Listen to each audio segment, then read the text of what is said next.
Me cortei em um galho seco minutos antes de entrar no lago, onde estávamos todos curtindo aquela paisagem incrível da Amazônia. Foi aí que tudo começou. O pesadelo que eu nunca imaginaria vivenciar, porque aquele corte insignificante, aquele arranhão que nem doeu direito, se transformou no gatilho para os 3 segundos mais aterrorizantes da minha vida. 3 segundos em que a água ao meu redor fervilhou com centenas de piranhas pretas, e eu tive que escolher entre sair dali imediatamente ou virar comida. Deixa eu te contar exatamente como esse pesadelo começou. Antes de continuar, me conta aí nos comentários, de qual cidade você está assistindo esse vídeo agora? Quero saber quem são os corajosos que estão acompanhando essa história insana. Escreve aí embaixo, assistindo de... e o nome da sua cidade. E se você curte aventuras extremas e sobrevivência na selva, fica comigo até o final, porque essa história vai te deixar sem ar. Meu nome é Rafael, e eu sempre fui aquele cara que não consegue ficar parado. Sabe aquele amigo que sempre está planejando a próxima aventura maluca? Então, esse sou eu. Trabalho com expedições fotográficas há 7 anos, e já vi muita coisa nesse Brasil gigante. Mas nada, absolutamente nada, me preparou para o que aconteceu naquele dia 23 de agosto. Éramos 4. Eu, meu parceiro de expedições Diego, a bióloga Marina, que conhecia a Amazônia como ninguém, e o Tomás, nosso guia local que cresceu nas margens do Rio Negro. A missão era simples. 3 dias de acampamento selvagem, documentando a vida noturna ao redor de um lago isolado, bem no coração da floresta. Um lugar tão remoto que nem aparecia nos mapas turísticos. Levamos 2 horas de barco pelo rio até chegarmos ao ponto onde teríamos que entrar na mata a pé. Mais 3 horas de caminhada carregando todo o nosso equipamento nas costas. Barracas, câmeras, comida, kit de primeiros socorros. Cada passo era uma batalha contra a umidade sufocante e o terreno irregular. As árvores eram tão altas que bloqueavam completamente o sol. Caminhávamos praticamente no escuro, só o feixe das nossas lanternas cortando a penumbra verde. Quando finalmente chegamos ao lago, já eram quase 5 da tarde. E, cara, a visão era de tirar o fôlego. Um espelho d'água perfeitamente circular, cercado por uma muralha de vegetação densa. A água era escura, aquele tom âmbar característico dos rios amazônicos por causa dos taninos. Parecia uma coisa de outro mundo. Marina disse que aquele lago provavelmente tinha milhares de anos, formado pelo acúmulo de água da chuva em uma depressão natural do terreno. Montamos acampamento a uns 20 metros da margem. Tomás insistiu que ficássemos longe da água. De noite, muita coisa vem beber aqui, ele disse com aquele sotaque carregado. Onça, jacaré, anaconda, é melhor manter distância. A gente ouviu o conselho dele, mas na empolgação do momento, não demos a devida atenção. A primeira noite foi tranquila. Documentamos alguns animais que vieram até a margem. Capivaras, uma anta enorme, até um tamanduá-bandeira que parecia uma criatura pré-histórica na luz das nossas câmeras. Diego estava eufórico com as imagens. Marina coletava amostras de água e plantas. Tudo estava indo perfeitamente. No segundo dia, decidimos explorar melhor o lago. Tomás tinha trazido um pequeno bote inflável, daqueles para 2 pessoas. A ideia era fazer um reconhecimento, mapear os melhores pontos para as filmagens noturnas. Eu e Diego fomos primeiro, remamos até o centro do lago, a água calma como vidro. Dava para ver alguns peixes pequenos nadando perto da superfície. Pacus, lambaris, nada de especial. Foi quando Marina gritou da margem. Rafael, olha isso! Ela estava apontando para algo na água perto de onde ela estava. Remamos de volta e vimos um cardume enorme de peixes escuros, com uns 20 centímetros cada, nadando em formação cerrada. Eles se moviam como uma única entidade, mudando de direção em sincronia perfeita. Piranhas, disse Tomás, aparecendo ao lado dela. Mas ele não parecia preocupado. Tem bastante por aqui, mas elas não atacam gente assim sem mais nem menos. Só se tiver sangue na água ou se a gente provocar. A gente ficou observando aquele balé subaquático por alguns minutos. Era fascinante e aterrorizante ao mesmo tempo. Diego começou a filmar. As piranhas eram pretas, com aquele brilho metálico debaixo d'água. Maiores do que eu esperava, bem maiores. O resto do dia passou sem incidentes. Exploramos a margem oposta do lago, encontramos um ninho de jacarés pequenos, documentamos algumas espécies de aves raras. Quando a noite caiu, voltamos para o acampamento exaustos, mas satisfeitos. Tínhamos material incrível. Foi na manhã do terceiro dia que tudo desmoronou. Acordamos com um calor infernal. A umidade estava insuportável, aquele tipo de clima que gruda a roupa no corpo e faz até respirar parecer um esforço. Diego teve a ideia. E se a gente desse um mergulho rápido antes de começar a desmontar o acampamento?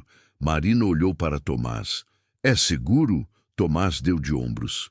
De dia, com a gente fazendo barulho, as piranhas vão se afastar. É só não ficar muito tempo e não ter nenhum corte aberto. Ele olhou para cada um de nós. Ninguém está machucado, né? A gente checou. Nada. Alguns arranhões superficiais da caminhada, mas nada sangrando.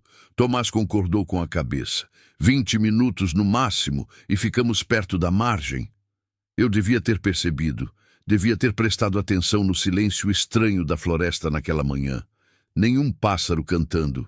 Nenhum macaco gritando nas árvores, como se a selva inteira estivesse segurando a respiração. Mas a gente não percebeu, a gente só queria se refrescar. Entramos na água os 4 juntos. Ela estava morna, quase agradável. A princípio, ficamos na parte rasa, só até a cintura. Diego mergulhou a cabeça, sacudiu o cabelo, Marina riu. Até Tomás, que era sempre tão sério, estava sorrindo. Eu me afastei um pouco mais, só até o peito, sentindo a água massagear os músculos cansados das costas. Foi aí que eu senti a primeira mordida. Uma dor aguda na panturrilha, como se alguém tivesse espetado uma faca na minha perna. Eu gritei, mais de susto do que de dor. Olhei para baixo, mas a água estava escura demais para ver qualquer coisa. Outra mordida. Essa na coxa. Depois outra. E outra. Saiam da água. Agora! Tomás estava berrando, já correndo em direção à margem, mas eu estava mais fundo. 3 metros, talvez 4, me separavam da beira. E então eu vi. A água ao meu redor começou a fervilhar. Literalmente fervilhar. Dezenas, centenas de formas escuras se movendo em alta velocidade. As piranhas tinham chegado e elas estavam famintas. Cada passo em direção à margem era uma agonia. Elas mordiam minhas pernas, meus pés, minha cintura. Senti quando uma arrancou um pedaço da minha coxa. Literalmente arrancou. A dor era indescritível. Eu estava gritando, chapinhando, tentando me mover o mais rápido possível, mas parecendo estar em câmera lenta. Diego estava na margem, estendendo um galho comprido na minha direção. Rafael, segura! Eu me joguei para frente, mergulhando completamente. Senti mordidas no meu rosto, no meu pescoço. Água entrou pelo meu nariz. Não conseguia ver nada, só dor. Dor em cada centímetro do meu corpo. Minha mão achou o galho. Agarrei com toda a força que tinha. Diego puxou. Tomás pulou na água rasa e me agarrou pelo braço. Juntos, eles me arrastaram para fora. 3 segundos. Foi quanto tempo levei da primeira mordida até sair da água. 3 segundos que pareceram uma eternidade. Quando olhei para baixo, quase vomitei. Minhas pernas estavam cobertas de sangue. Não era um corte aqui ou ali. Eram dezenas de feridas. Pedaços de carne faltando. Podia ver músculo exposto em alguns lugares. Diego estava pálido. Marina já estava abrindo o kit de primeiros socorros com as mãos tremendo. Isso não é normal, Tomás disse, examinando minhas feridas. Piranhas não atacam assim. Não em cardume. Não de dia. Algo está errado. Foi quando Marina encontrou um corte profundo na sola do meu pé que eu nem tinha percebido, provavelmente de algum galho afiado no caminho até o lago. Estava sangrando. Não muito, mas o suficiente. O suficiente para deixar um rastro invisível na água. Um rastro que chamou cada piranha daquele lago para o banquete. A adrenalina estava começando a passar e a dor real estava chegando.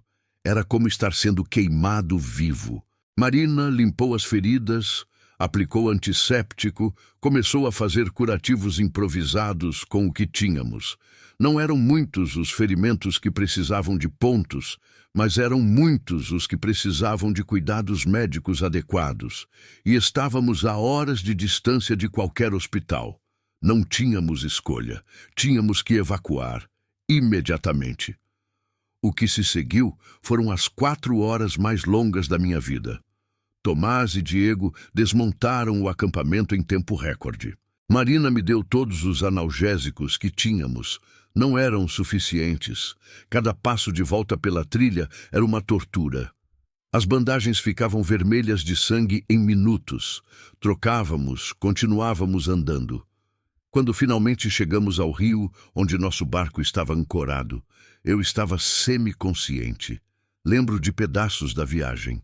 O motor do barco, o céu ficando escuro, Marina segurando minha mão, alguém falando ao celular, coordenando nossa chegada. Passei 3 dias no hospital em Manaus. 27 mordidas. 4 precisaram de cirurgia. Perdi bastante sangue, mas tive sorte. Se tivesse demorado mais alguns segundos na água, se as mordidas tivessem pego uma artéria principal, eu não estaria aqui contando essa história. As cicatrizes nas minhas pernas são permanentes. Algumas são pequenas, outras são grandes o suficiente para caber meu polegar. Toda vez que olho para elas, lembro daqueles 3 segundos. 3 segundos que dividiram minha vida em antes e depois. A gente descobriu depois que teve uma seca severa na região nas semanas anteriores. O nível do lago tinha baixado significativamente, concentrando os peixes em um espaço menor. Eles estavam competindo por comida. Estavam mais agressivos. A combinação do meu sangue na água com a fome deles criou a tempestade perfeita. Tomás tinha razão. Não era normal. Foi uma combinação de fatores infelizes. Mas aconteceu. E mudou completamente minha relação com a floresta. Não é que eu tenha medo agora. É que eu tenho respeito.